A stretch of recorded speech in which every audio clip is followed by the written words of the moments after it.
श्री गणेशाय नमः। श्री हरि। वेद कथांक। वेदो नारायण साक्षात्। श्री भगवन विनि श्री भगवन बाकाचार्य एवं उनके द्वारा वेद प्रमाण्य प्रतिपादन।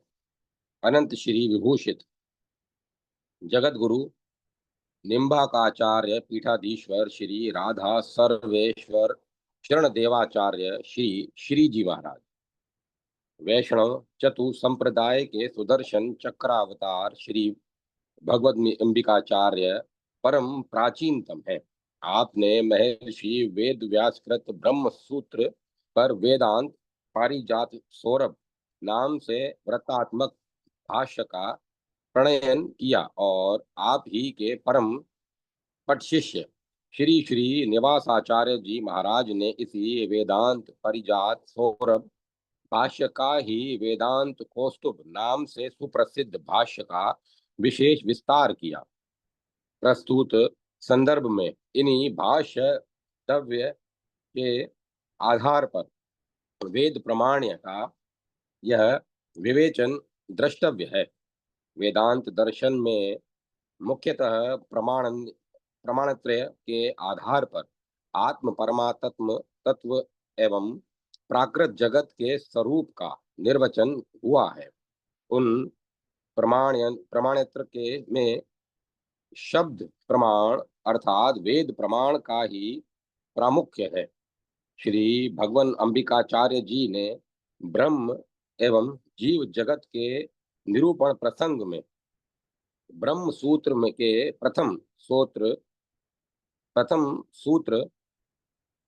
अथा तो ब्रह्म जिज्ञासा तथा तृतीय एवं चतुर्थ सूत्र शास्त्रयो निवात ततो समन्यात, इन सूत्रों पर तथा ब्रह्म सूत्र के वेदांत पारिजात सौरभ भाष्य में आपने एवं आपके पट शिष्य पंचजन्य शंखावतार श्री श्रीनिवासाचार्य जी महाराज ने को वेदांत कौस्तुभ भाष्य में वेद प्रमाण्य का जो निर्वचन किया है, वस्तुतः वह धीर पुरुषों द्वारा सर्वदा अवधारणीय है।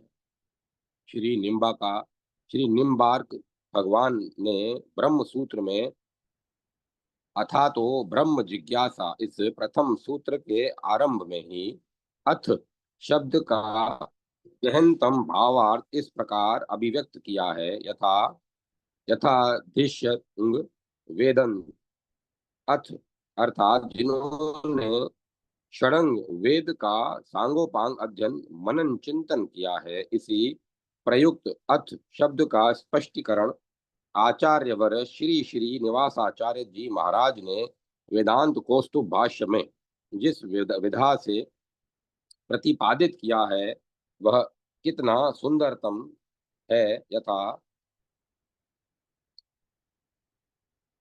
सूत्र में अथ शब्द का अर्थ अनंतर है, अर्थात धर्म जिज्ञासा के विषय में धर्म का स्वरूप, धर्म के साधन, धर्म के अनुष्ठान प्रकार और उनके फल संबंधी ज्ञान के अनंतर इस प्रकार अर्थ का यह गंभीर भाव प्रकट किया है। ऐसे ही आप द्वारा तृतीय सूत्र शास्त्र नियोतवाद इस सूत्र भाष्य में वेद प्रमाण्य का निरूपण और भी विलक्षण है। ब्रह्म को जानना अनुमान आदि प्रमाणों से योग्य है या वेद प्रमाण से। इस संशय में यदि अनुमान से जानने योग्य कहें तो वहां तक वाणी की भी पहुंच नहीं है, ऐसा सुना जाता है। अतः ब्रह्म अनुमान आदि से जानने योग्य नहीं है, वेद प्रमाण से ही जानने योग्य है, क्योंकि ब्रह्म का शास्त्रो नित्व होने से शास्त्र का अर्थ है वेद, योनि का अर्थ है कारण एवं ज्ञापक, तथा त्व प्रत्यय भाव में है वह अंतरार्थ अर्थांतर के निवारणार्थ है, अर्थात वेद प्रमाण के अतिरिक्त अन्य प्रमाण नहीं हो सकता। एकमात्र वेद प्रमाणक ही ब्रह्म है, यह सिद्धांत है। लाघव होने से शास्त्र योनि इतना ही सूत्र उचित था।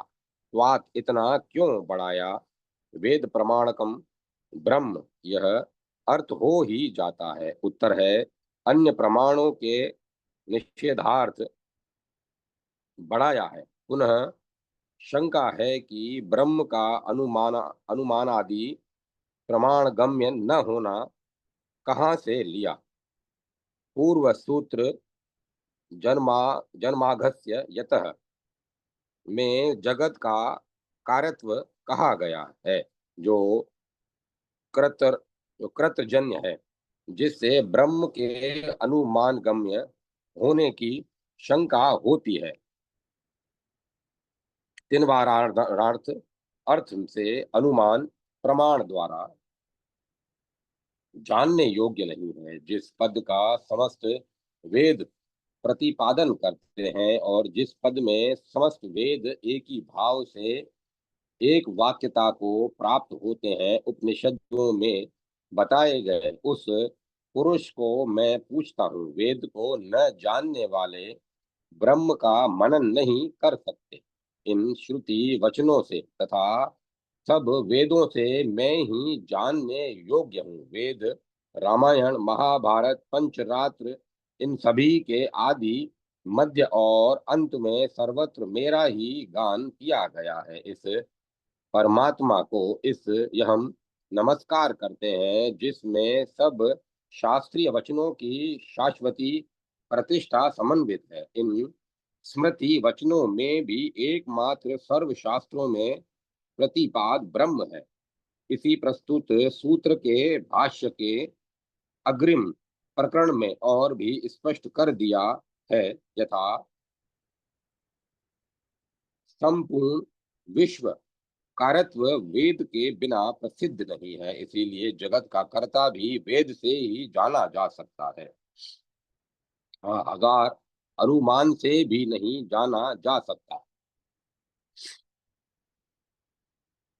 ब्रह्म को प्रत्यक्ष प्रमाण से ही जाना जाता है, क्योंकि ब्रह्म का प्रत्यक्ष ज्ञान साधारण इंद्रियों की सामर्थ्य से बाहर है।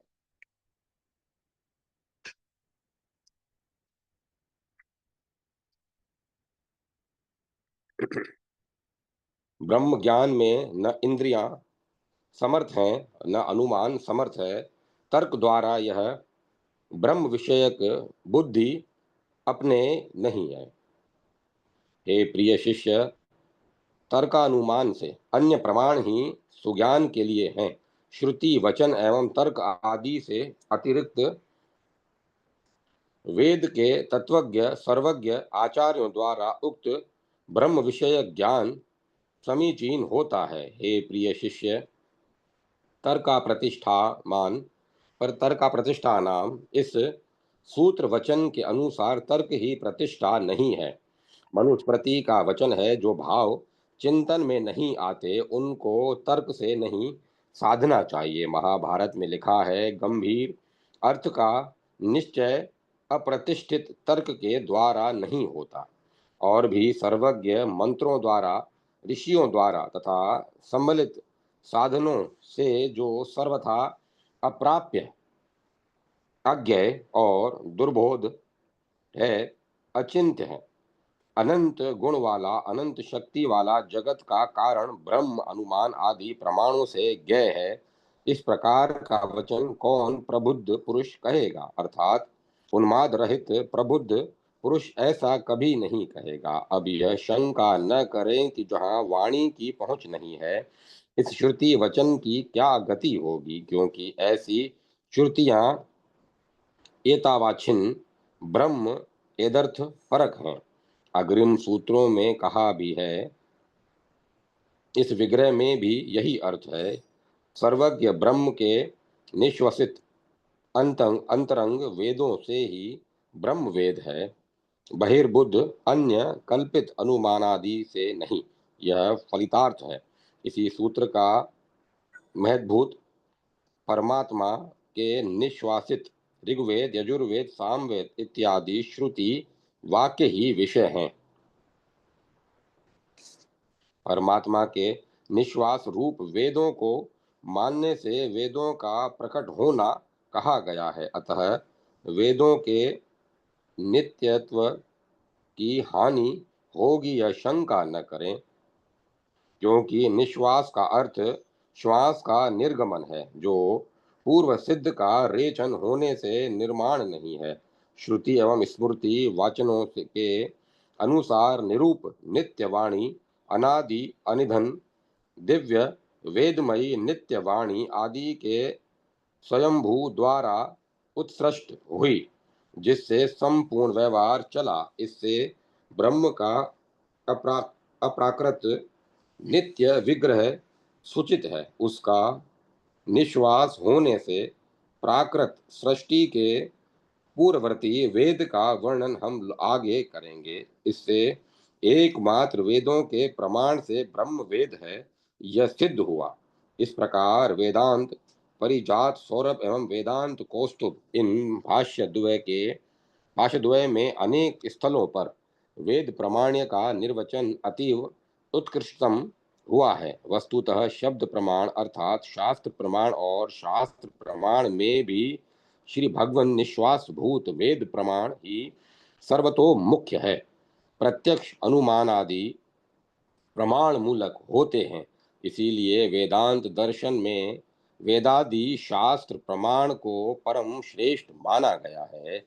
श्रीमन श्री भगवान निम्बकाचार्य वर्य ने तथा आप श्री के भी परम पट शिष्य वेदांत कौस्तुभ भाष्यकार श्री श्री निवासाचार्य जी महाराज ने ब्रह्म सूत्र भाष्य में अनेक स्थलों पर वेद प्रमाण्य का निरूपण किया है। श्री निम्बार्क भगवान के परवर्ती आचार्य प्रवरों तथा निम्बार्क सिद्धांत संपोषक विशिष्ट मधुर्य धीर पुरुषों ने श्री निम्बार्क महात्म्य वर्णन प्रसंग में श्री निम्बार्क भगवान को वेद वेदांग पराग इत्यादि दिव्य वचनों से आपके वेद ज्ञाता का प्रख्यापन किया है, जिसके कतिपय उद्धरण परम माननीय है। श्री निम्बार्क भगवान वेदों के अध्ययन में विख्यात हैं। परमार्थ भगवत व्याप्ति में परायण है। श्री कृष्ण भगवान के प्रिय दास हैं और श्री कृष्ण भगवान में ही जिनका सदा मानस है मन लगा रहता है। निश्वास श्रुति समूह में श्रेष्ठ प्रतिपाद प्रभु श्री कृष्णचंद्र और बलभद्र इन दोनों ने सांदीपन की शिष्यता ग्रहण की थी। वैसे ही श्रुति रक्षक वेद की मर्यादा को पालने वाले श्री नारद जी के शिष्य आपको बारंबार नमस्कार है। वेदों का अनुकरण करने वाले वेदों के अर्थ रूप वेदों और शिक्षा कल्प आदि वेदांगों में पारंगत वेदों में विधानों के सार को जानने वाले सत्य शास्त्रों के अर्थों के प्रवर्तक श्री निम्बार्क भगवान हैं। श्री राधा कृष्ण की युगल उपासना करने वाले श्री राधा कृष्ण का ही उपदेश करने वाले वेदों में स्थित रहने वाले वेदों के सम्यक ज्ञाता वेदों और वेदांगों में पारंगत श्री निम्बार्क भगवान हैं। श्री निम्बार्क भगवान वेदों में निर्दिष्ट वस्तु के रस का आस्वादन करने वाले वेदों के प्रेय पदार्थों के सार को जानने वाले वेदों और तंत्र शास्त्रों के सार को जानने वाले सत्य शास्त्रों के अर्थ का संसार में आचरण सिखाने वाले हैं।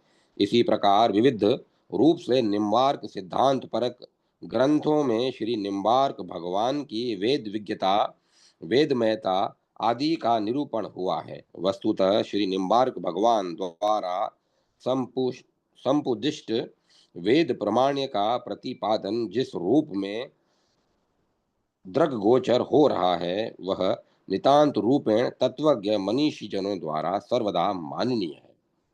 जय माता सरस्वती। जय मां सरस्वती।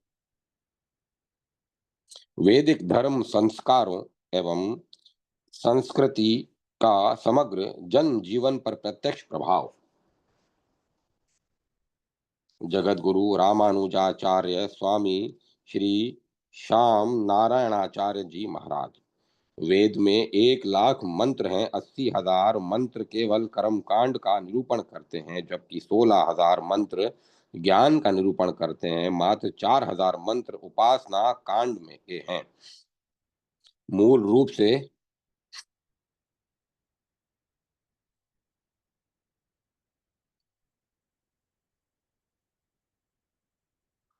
मूल रूप से वेद में 2 भाग हैं, पूर्व मीमांसा एवं उत्तर मीमांसा। पूर्व मीमांसा अर्थात 80,000 मंत्र कर्म कांड का निरूपण करते हैं।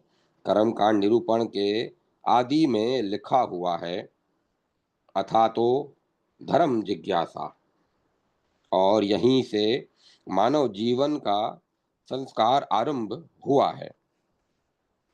गर्भाधान से लेकर मृत्यु पर्यंत 16 प्रकार के संस्कारों का निरूपण वेद करता है।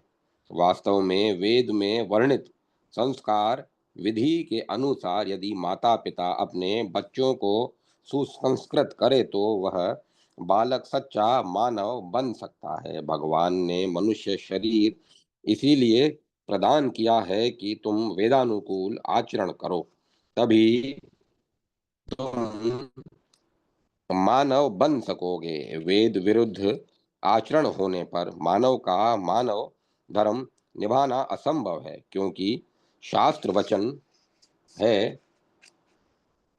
तात्पर्य यह है कि आचारहीन व्यक्ति न पवित्र होते हैं और न पवित्र आचरण करते हैं,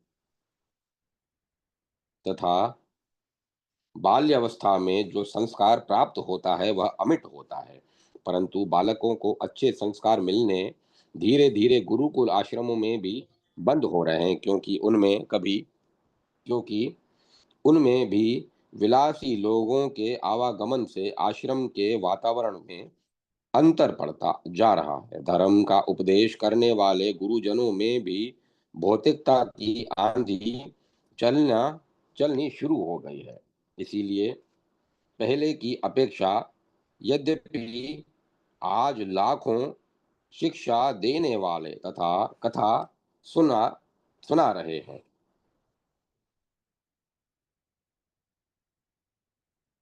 योग की शिक्षा दे रहे हैं, वेद वेदांत का अभ्यास अध्ययन करा रहे हैं, फिर भी आजकल का बालक संस्कारहीन होता जा रहा है। पहले एक समय वह था जबकि लोग रुपए खर्च करके टीबी की बीमारी को डॉक्टर से इलाज कराकर भगाते थे, परंतु आज घर घर में टीबी प्रवेश करके जन जन के मन वाणी तथा इंद्रियों पर अपना प्रभाव स्थापित करता चला जा रहा है। इसमें टीवी की निंदा नहीं है, क्योंकि टीवी से तो संसार के सभी बातों की जानकारी होती है, परंतु अति सर्वत्र वर्जित। समझदार व्यक्ति टीवी से समाचार सुन लेता है तथा धार्मिक सीरियल भी देख लेता है, परंतु छोटे बच्चों की बुद्धि अपरिपक्व होती है। वे अच्छी बातों को कम ग्रहण कर पाते हैं और बुरी बातें बुद्धि में शीघ्र जमा लेते हैं। जहां टीवी के द्वारा प्रसारित श्री राम कृष्ण आदि के सीरियल से कुछ लोगों को अच्छी बातों की जानकारी मिली है, वहीं 60% बच्चों का संस्कार अश्लील चित्र आदि देखने से बिगड़ा भी है। इसका मूल कारण है माता पिता की बच्चों के प्रति लापरवाही तथा अधिक लाड़ प्यार करना। जिन माता पिता को स्वयं संस्कार नहीं प्राप्त हुआ है, वे अपने बच्चों को कहाँ तक अच्छे संस्कार दे सकते हैं। ऐसे माता पिता तो जन्म दे सकते हैं, परंतु अच्छे संस्कार तो सैकड़ों हजारों में कोई एक सुसंस्कृत माता पिता ही दे पाते हैं। वेद शास्त्र रामायण तथा गीता पर हजारों हिंदी और अंग्रेजी में टीकाएं हो चुकी हैं तथा होती भी जा रही हैं, परंतु अच्छे संस्कार बहुत कम लोगों को प्राप्त हो रहे हैं। इसका मूल कारण है उपदेश देने वाले संत विद्वानों तथा माता पिता का स्वयं अच्छे आचरण के बिना उपदेश देना। यदि ऐसा ही चलता रहा तो धीरे धीरे आज का बालक बिगड़ने के अलावा सुधर नहीं सकता। जहाँ पूर्व काल में विदेशी लोग जिस ज्ञान तथा भक्ति की भूमि भारत से शिक्षा प्राप्त करके आगे बढ़े थे, वहीं आज भारत के मानव समाज का पतन हो रहा है। भारत का अनुकरण करने वाले विदेशी भारत के आचरण को ग्रहण करके हमसे आगे बढ़ते जा रहे हैं। हमें स्वयं अपने शास्त्र वेद पुराणों में विश्वास नहीं है, क्योंकि हम सभी का संस्कार नष्ट होता जा रहा है। आज गीता प्रेस जैसे संस्थान से जिस प्रकार अच्छी अच्छी पुस्तकों का प्रकाशन, रामायण गीता की परीक्षा, अच्छी अच्छी कथानक पुस्तकों का प्रकाशन तथा राम नाम जप संकीर्तन आदि से लाखों लोगों का मन परिवर्तित हुआ है, यदि इसी प्रकार स्वयंसेवी संस्थानों एवं संत महापुरुषों के आश्रमों में भी अच्छे आचरण करने वाले विद्वानों एवं संतों के द्वारा संस्कार देने के साथ साथ वेदानुकूल आचरण कराए जाएं तो मानव का विकास होना संभव है। धन दौलत कुटुंब और परिवार बढ़ाने से मानव की उन्नति नहीं होगी। रावण के पास तो सोने की लंका थी, परंतु संस्कारहीन होने से लंका का एवं उसके सारे कुटुंब परिवार का नाश हो गया। उसी परिवार में विभीषण को अच्छा संस्कार संत महात्माओं के द्वारा मिला, जिसके कारण स्वयं परमात्मा श्री राम उसके पास मिलने आए और सब परमात्मा, और जब परमात्मा मिल गए तो सारे संसार का वैभव भी मिल गया। मुझे कल्याण की प्राप्ति हो और मुझे कभी किसी प्रकार का भय न हो। जय माता सरस्वती। जय माता सरस्वती। वेद की ऋचाओं में भगवत तत्व दर्शन। अखिल ब्रह्मांड नायक सकल जगत पालक सृष्टि संहार कारक देव की वसुदेव बालक भक्त जन सुखदायक श्री गोपाल ब्रह्मवाचक कृष्णचंद्र भगवान ही परिपूर्ण पुरुषोत्तम कहलाए हैं। वे षोडश कला से युक्त हैं।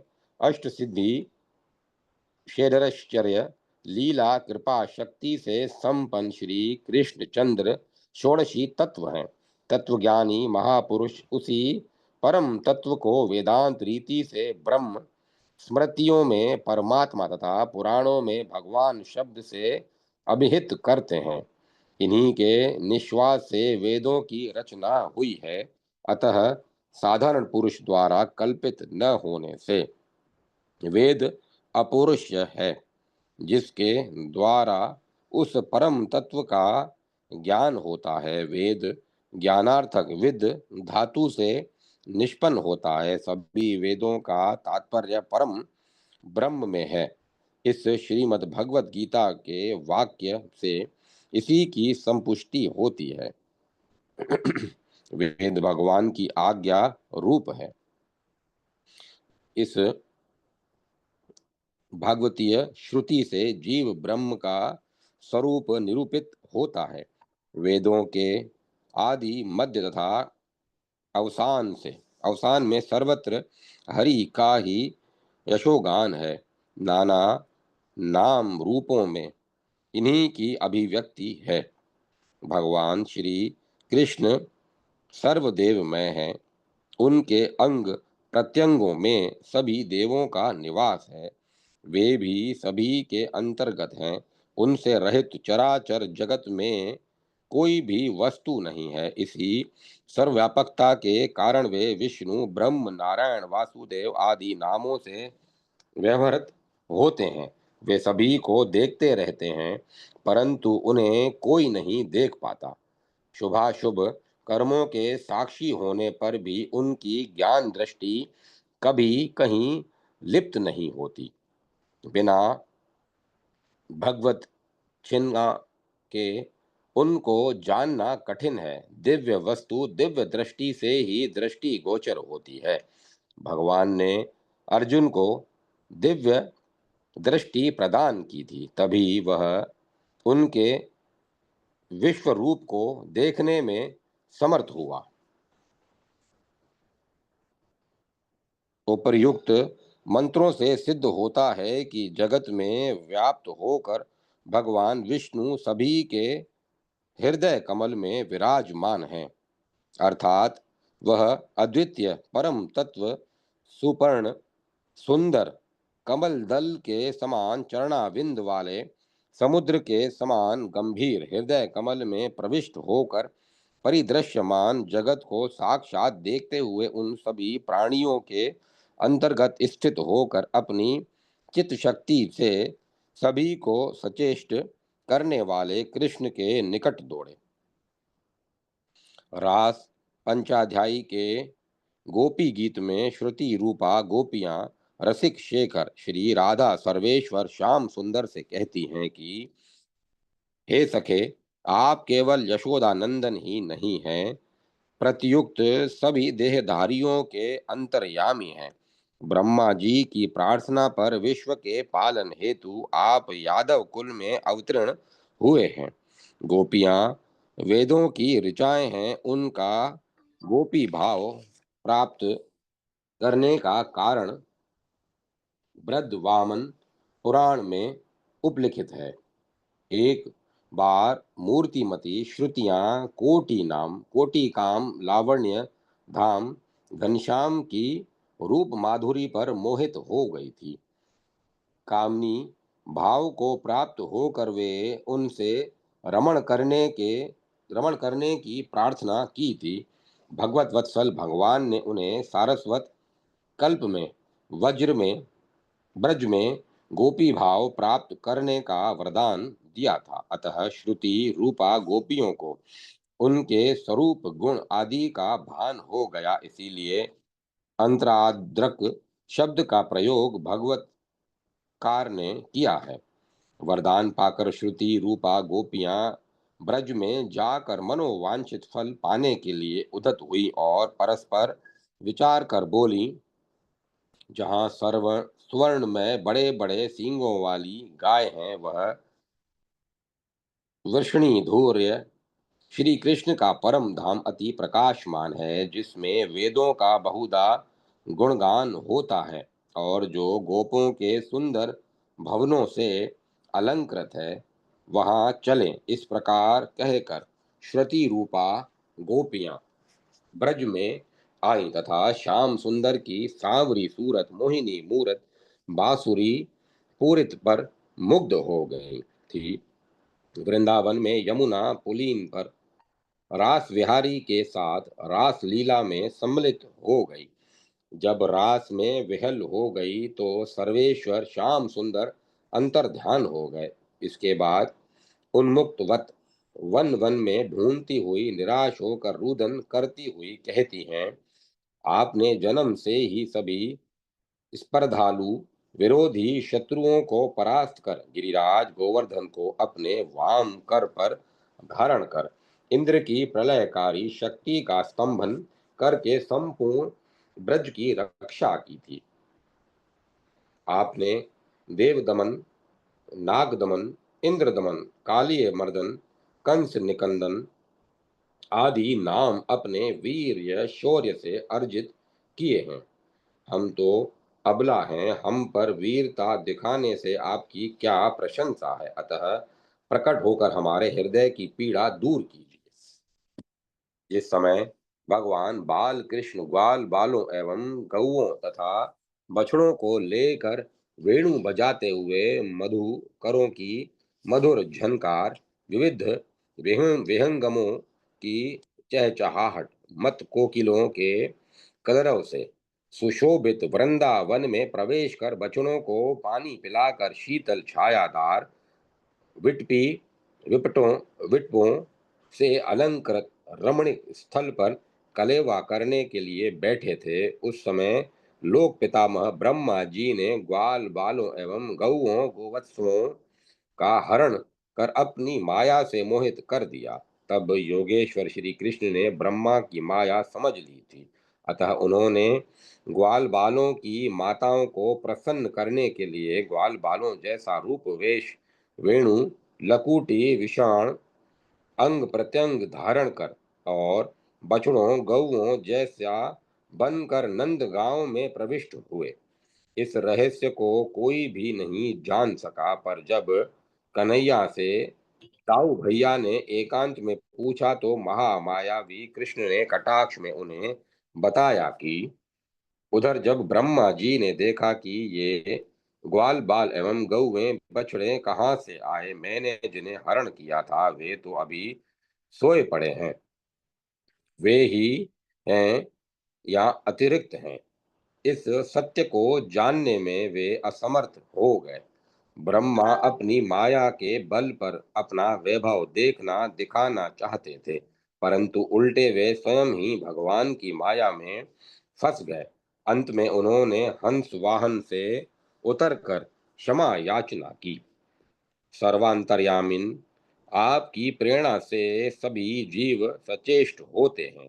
आप सर्वतंत्र स्वतंत्र हैं और सभी परतंत्र हैं। आपके अभिप्राय को कोई नहीं जानता है। को जानाति चिकृष्टम, आपकी माया से तो विवेकी भी मोहित हो जाते हैं। तीनों लोकों में आपकी लीलाएं कहाँ और कैसे तथा कितनी और कब हुई, यह कौन जान सकता है? जो आपका कृपा पात्र है वही जान सकता है। प्राणेंद्रियों की तृप्ति में लिप्त प्राणी नहीं जान सकता। यह घोषणा करती हुई ऋचाएं कहती हैं, जो इस दृश्यमान जगत को रचता है, जो तुम्हारे हृदय के अंदर अंतर्यामी रूप से स्थित है, उसे प्राण पोषक विषयी जन नहीं पहचानते। जैसे कोहरे के अंधकार में निकट की भी वस्तु नहीं दिखती, वैसे ही अज्ञान अंधकार से ढका प्राणी अपने हृदय में भगवान को नहीं पहचान पाता। अतः अज्ञान तिमिर से अंधे जीवों को गुरु गोविंद के चरण की शरण में जाकर अपने स्वरूप को जानने के लिए प्रयत्न करना चाहिए। जय माता सरस्वती। जय मां सरस्वती। वेद कथा का मांगलिक स्वरूप। श्री गोरक्ष पीठाधीश्वर महंत श्री अवेधनाथ जी महाराज। वेद ज्ञान स्वरूप है। कर्म भक्ति ज्ञान का समन्वयात्मक तात्पर्य वाला वेद सम्मत जीवन दर्शन ही यज्ञ है। यज्ञ उत्कृष्टम माननीय देवत जीवन परिवेश का दिव्यतम प्रतीक है, जिसका वेद वेदांग अरण्यक ब्रह्मांड उपनिषदों में सम्यक आचार विचार श्रुति श्रोत्र कर्म के रूप में स्वच्छ निदर्शन उपलब्ध होता है। वेद कथा उसी निदर्शन का सांग अपने समस्त अंगों का अपरिहार्य उपभ्रण मात्र है। वेद कथा की भौतिक संस्कृति वेद सम्मत आचार विचार की स्वरूप निर्देशिका है। यज्ञ ही वेद है, वेद का स्वरूप है। सृष्टि विधाता ब्रह्मा आदि त्रिदेव ब्रह्मा विष्णु महेश के पवित्र उच्छ्वास का अमृत संजीवन है।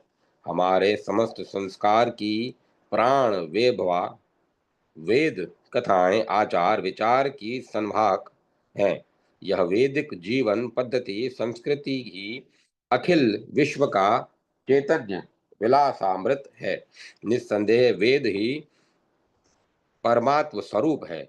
श्रुति प्रतिपादित श्रोत्र क्रम, श्रोत्र भाव, श्रद्धा विश्वास, श्रोत्र ज्ञान का स्मार्त जीवन दर्शन है। इसी तरह षड दर्शन सांख्य योग न्याय वैश्विक उत्तर मीमांसा पूर्व मीमांसा तथा अद्वैत शुद्धाद्वैत द्वैताद्वैत विशिष्ट द्वैत द्वैताद्वैत विवर्जित सिद्ध सिद्धांत दर्शन शाक्त शैव वैष्णव सभी दर्शनों की सम्यक निवृत्ति के आधार पर ऋग्वेद यजुर्वेद सामवेद अथर्ववेद समस्त उपनिषदों तथा अरण्यक एवं ब्राह्मण ग्रंथों में वर्णित जीवन पद्धति आचार विचार के ही अक्षरशः पर्याय हैं।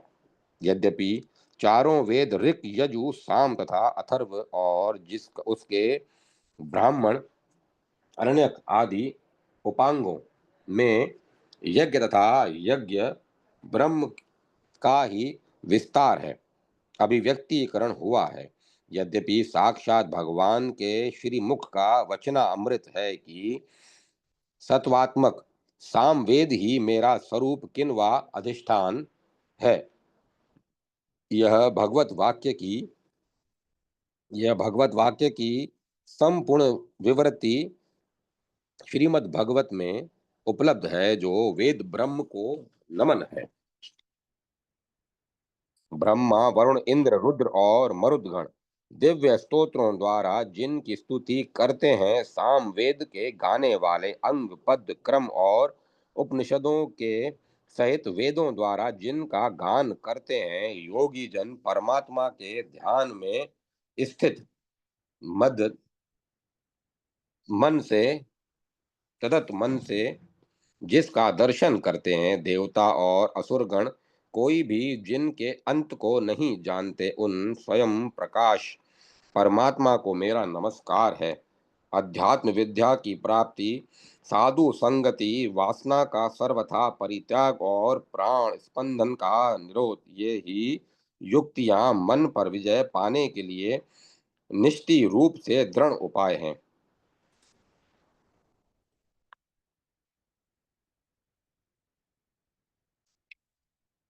आर्ष योग दर्शन में इस वेदानुशासन का निर्देश है कि जो कलेश, कर्म, विपाक और आशय के संबंध से रहित तथा समस्त मुक्त पुरुषों से उत्तम है, वह ईश्वर है। उसमें सर्वज्ञता का कारण ज्ञान निरतिशय है।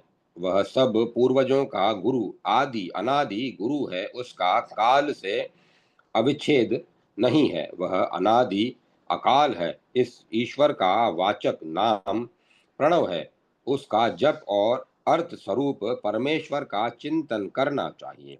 वेद प्रतिपादित तथा वेद सम्मत एक ही सच्चिदानंद स्वरूप अलख निरंजन परमेश्वर की सत्ता सर्वत्र व्याप्त है। अलख निरंजन परमात्मा में माया तिरिक्तता ही हमारे योगी गोरखनाथ द्वारा प्रतिपादित द्वैताद्वैत विलक्षण दर्शन सर्वोपरि है। यह ज्ञान रूप से परे है। आदि वेदिक, आदि देहिक, आदि भौतिक त्रैताप से शमन ही जीवात्मा साधक की परमात्मा में स्वरूप स्थिति है। वेद कथा में परमात्म चिंतन, आचार विचार की सच्चिदानंद दायित्व का यही अप्रीतम आधार आर्ष वेदो उपरम वांग में है। ऋषि का वेद ब्रह्म प्रणव ब्रह्म के चरण देश में संसस- संस्तवन है। हे प्रकाश स्वरूप करुणा में प्रभु, आप हमें धर्म के उपदेश मार्ग से विज्ञान, धन और सुख प्राप्त करने के लिए सन्मार्ग में ले चलिए। समस्त उत्तम ज्ञानों, मार्गों और लोकों को जानते हुए हमें असद व्यवहार से दूर रखिए। हम आपके स्तवन, आपकी महिमा का चिंतन और बार बार नमन करते हैं। वेदाध्ययन का सार है सत्य भाषण, सत्य भाषण का सार है इंद्रिय संयम और इंद्रिय संयम का सार है मोक्ष। यह संपूर्ण शास्त्रों का सदुपदेश सदुपदेश सदाचरण है। इसी मोक्ष पद, अमृत पद का प्रशस्त पथ निदेशन वेद वांग्मय का प्राणामृत है, जिसमें अनेक पदार्थ उत्पन्न होते हैं और अनंत अंत में लीन होते हैं। उसको जो एक साथ जान लेता है, वह सबके अदृश्य होने के परम कारण को जान करके मृत्यु के भय को पार कर अमृत अविनाशी मोक्ष पद को प्राप्त कर लेता है। संभूति और विनाश, सृजन और लय से अतीत ऋग्वेद में सात आर्ष मंत्रों में परमात्मा के स्वरूप कथा बोध का विलक्षण्य है। वैदिक आर्ष दर्शन के स्तर पर विलक्षण निवर्चन है। प्रलय काल में असत नहीं था, सत्य भी उस समय नहीं था, पृथ्वी आकाश भी नहीं थे। तब कौन यहाँ यहाँ रहता था? ब्रह्मांड कहाँ था, गंभीर जल भी कहाँ था। उस समय न मृत्यु थी, न अमृत ही था, रात्रि और दिन भी नहीं थे। वायु से शून्य और आत्मा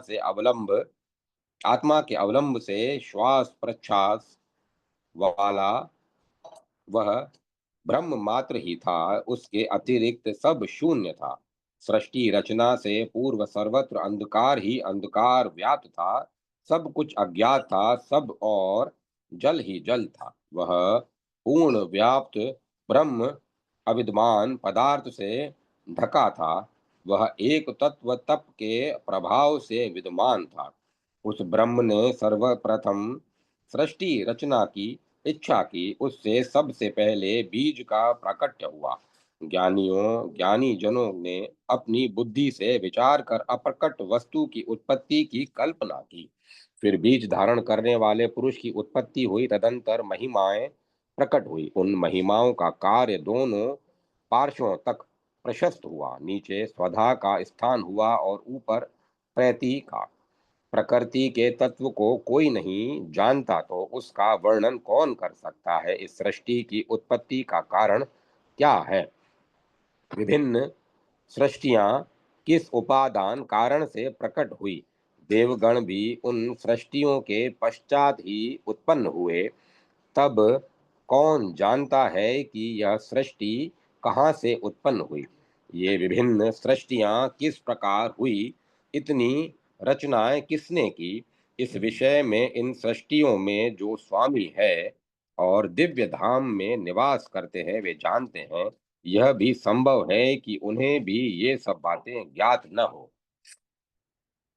इस नासदीय सूक्त से विदित होता है कि परमेश्वर की जीवन कथा रूप उनका सृजन संहार जितना निगूढ़ है। नासदीय सूक्त कथा का स्पष्ट सांगोपांग अक्षर आर्ष भाष्य है। पुरुष सूक्त जिसमें विराट अखिल ब्रह्मांड नायक की महिमा घोषित है, उसके परमात्मा अनंत है। उन वेद की कथा अनंत है, विद्वान अनंत रूपों में उसका व्याख्या निर्वचन करते हुए अमृत पद में प्रतिष्ठित रहते हैं। वेद कथा निर्वचन की यही कसौटी है कि जो पुरुष सब प्राणियों और प्राण रहित जड़ पदार्थों में सर्वव्यापक परमात्मा का विद्याभ्यास, धर्माचरण और योगाभ्यास द्वारा साक्षात्कार कर लेता है तथा समस्त प्रकृति आदि पदार्थ में परमेश्वर की व्यापक जानता है, वह कभी संदेह में नहीं पड़ता, संशय से परे होता है।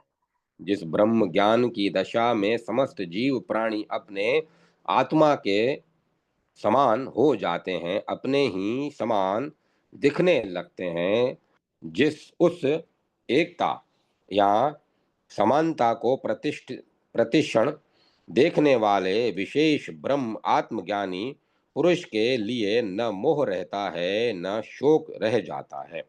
वेद कथा की मांगलिक प्रेरणा है कि परमेश्वर सर्वव्यापक हैं। वे शुद्ध कांति में परम शक्ति में शीघ्र गति देने वाले स्थूल सूक्ष्म और कारण तीनों शरीरों से रहित, वर्णाति से रहित, स्नायु आदि दोषों से रहित, निष्पाप पाप मुक्त, क्रांतदर्शी मेधावी, सबके मन को प्रेरित करने वाले सर्वव्यापक अपनी सत्ता से सदा विद्यमान अंग हैं। वे यथार्थ रूप में सनातन काल में प्रजाओं के लिए समस्त पदार्थों की रचना करते हैं तथा उनका ज्ञान प्रदान करते हैं। वेद ब्रह्म की सर्वसमर्थता स्पष्ट है। नाथ योग दर्शन द्वैताद्वैत विलक्षण, नाथ योग निर्वचन सम्मत, उल अलख निरंजन सर्वव्यापक मायातीत स्वयं वेद परमात्मा का यही मांगलिक अपाप परम शुद्ध दर्शन है जो समस्त वेद वांग मय का अमृत तत्व है। इस अमृत के रसास्वादन की दिशा में मांगलिक शांति पाठ है। पृथ्वी हमें शांति दे, अंतरिक्ष गौ जल औषध वनस्पति विश्वे देव सब देवता शांति दे। इन सब शांतियों के अतिरिक्त मुझे शांति प्राप्त हो। इन सब शांतियों के अतिरिक्त मुझे शांति प्राप्त हो। इनके द्वारा विपरीत अनुष्ठान से भयंकर प्राप्त होने वाले फल, क्रूर पापमय फल को हम दूर करते हैं। सब मंगलमय हो, शांति हो, कल्याण हो। वेद कथा की ऋषि दर्शन के क्षेत्र में सत्यार्थ समीक्षा पूर्वक यही मांगलिक संपन्नता संपूर्णता है। जय माता सरस्वती, जय माता सरस्वती। ओम नमः शिवाय, ओम नमो भगवते वासुदेवाय, ओम नमो नारायण, ओम तत्सत, ओम तत्सत, ओम तत्सत। कथा को विराम दिया जाता है।